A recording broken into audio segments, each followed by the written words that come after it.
Hi everyone, in front of me I've got Motorola Edge 60 Neo, and let me share with you how to reset the settings on this device.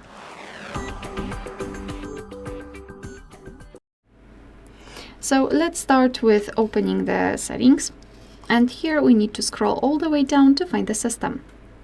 Then let's tap on Reset Options, and here we've got the option Reset Device Settings. So just tap on it. Here we've got the information that it will restore everything to original settings, and any changes that you've made to the following settings will be undone. So the battery, display and storage. So for example, we can assume that it will change the wallpaper. So just tap on Reset Device Settings if you're ready. Tap on Reset Device Settings, and now we simply wait until this process will be finished. Alright, so that will be all. Thank you so much for watching. Please hit the subscribe button and leave the thumbs up.